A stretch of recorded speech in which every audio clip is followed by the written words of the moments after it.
Seventh class science NCERT का chapter number 7 आज हम पढ़ेंगे। अगर आपने सही से इसको समझ लिया तो आधी साइंस आपकी पॉकेट में है। लेकिन क्या आप जानते हैं हमारे शरीर में ब्लड सर्कुलेशन कैसे काम करता है, या पेड़ बिना दिल के भी खाना कैसे पहुंचाते हैं? आज हम एनसीईआरटी के सबसे important chapter transportation in animals and plants मतलब जंतुओं और पादपों में परिवहन को पढ़ने जा रहे हैं। और साथ ही हम इसमें जो है इसको इतना आसान बना देंगे कि आप कभी भूल ही नहीं पाएंगे। तो चलिए शुरू करते हैं कॉन्सेप्ट क्लियर करने वाली सबसे मज़ेदार क्लास में। तो हेलो एवरीवन, आज हम इसको पढ़ते हैं।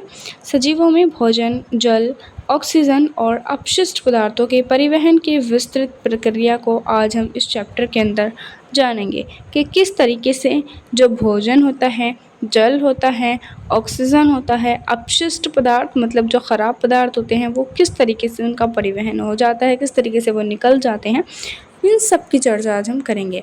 वो भी किस किस में, मानव में और साथ में जो पेड़ पौधे होते हैं उनमें। ठीक है, सबसे पहले अगर हम बात करें मानव की, तो मानव के अंदर रक्त और उसके घटक किस प्रकार से पाए जाते हैं इसको जानते हैं। तो मानव के अंदर जो रक्त होता है, ब्लड होता है, उसमें जो है जो एक ब्लड की अगर मान लीजिए बॉडी के अंदर ब्लड है, ब्लड के अंदर ये 4 चीज़ें पाई जाएंगी। सबसे पहले तो होता है प्लाज्मा।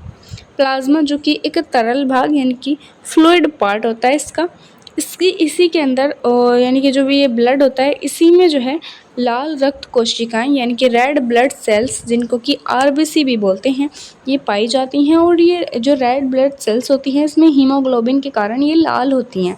ठीक है, तीसरी चीज़ इसमें पाई जाती है श्वेत रक्त कोशिकाएं यानी कि WBC, वाइट ब्लड सेल्स इनको बोलते हैं, ये इसमें पाई जाती हैं।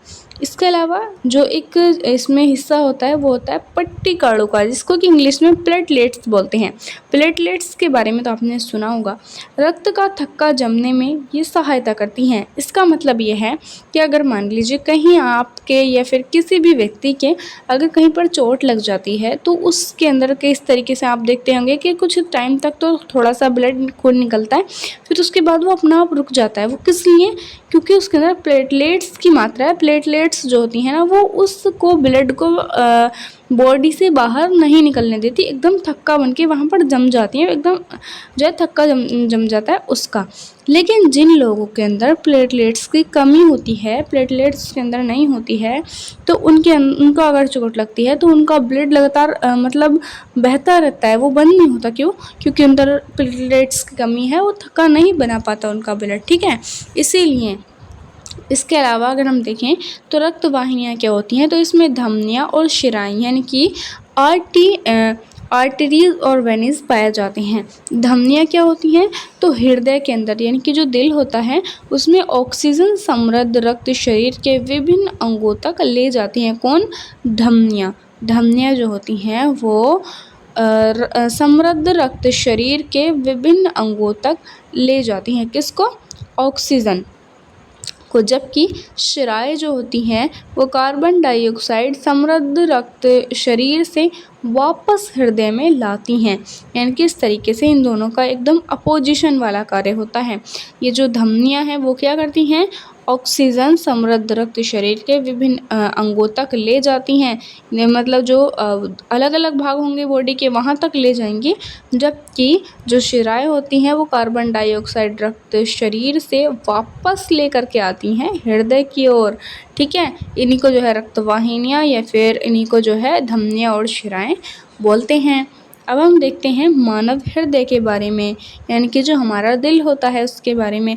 यह एक पंप की तरह कार्य करता है जो निरंतर धड़कता रहता है।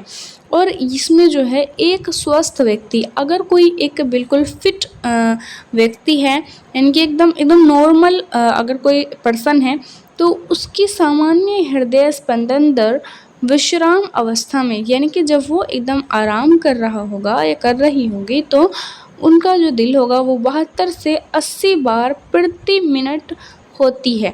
ठीक है, कितनी बार? 72 से 80 पर मिनट जो है, इनकी 1 मिनट में 72 से लेकर के 80 बार तक वो धड़कता है दिल। ठीक है, अब अगर हम बात करें तो हमारा जो मतलब बॉडी होती है उसमें जो मतलब जो मानव उत्सर्जन तंत्र होता है वो किस तरीके से काम करता है, मतलब ह्यूमन एक्सक्रेटरी सिस्टम किस तरीके से कार्य करता है, इसको जानते हैं। सबसे पहले अगर हम देखें तो ये जो आप देख पा रहे हैं ये है हमारी क्या, ये जो है हमारी किडनी होती है। किडनी क्या होती है, कोशिका में उत्पन्न विषाक्त अपशिष्ट पदार्थ, वे पदार्थ जो हमारे काम के नहीं हैं उन्हें अपशिष्ट पदार्थ बोलते हैं, उनको बाहर निकालना उत्सर्जन कहलाता है। और ये जो उत्सर्जन का काम होता है वो किडनी के द्वारा किया जाता है, जिसको हिंदी में वृक्क बोलते हैं।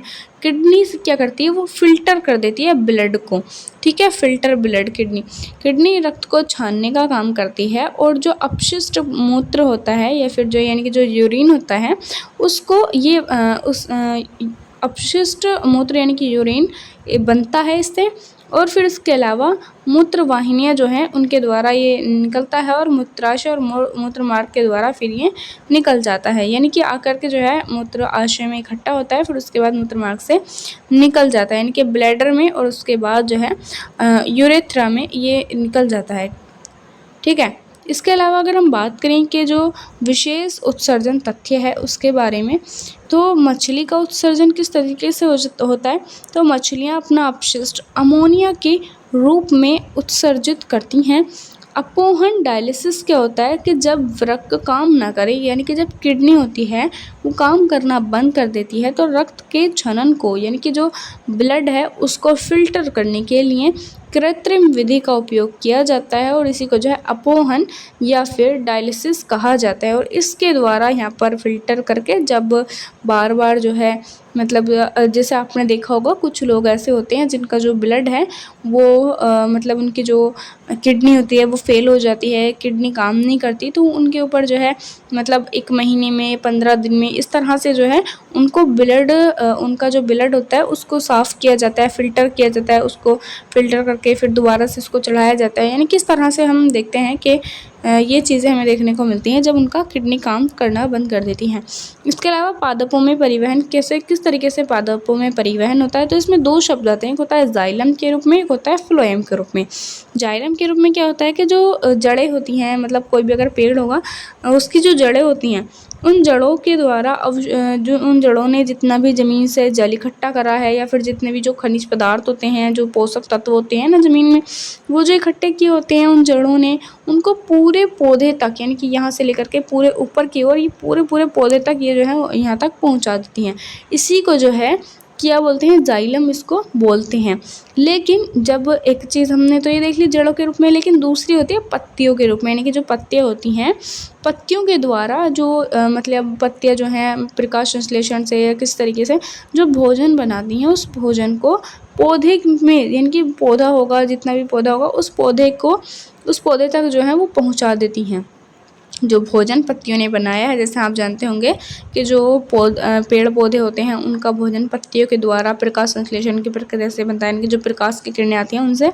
तो जितना भी ये पौधे ये जो पत्तियाँ होते हैं जितना भी भोजन बनाती हैं, इसको ऊपर की ओर ये जो है मतलब पूरे पौधे में पहुंचा देती हैं। तो इस तरीके से ये काम करती हैं और इसी प्रक्रिया को फ्लोएम बोलते हैं, यानी कि जो पत्तियों के द्वारा होता है उसको फ्लोएम और जो जड़ों के द्वारा होता है उसको जाइलम बोलते हैं, ठीक है। और अगर हम देखें तो पत्तियां जो है भोजन बनाती हैं और जड़ें क्या करती हैं, पानी को निकाल लाती हैं ज़मीन से, और जो जितने पोषक तत्व खनिज पदार्थ होते हैं उनको निकाल करके पौधे में पहुंचा देती हैं, और इसी से पौधा जो है वो मतलब मजबूत होता है और बड़ा होता है।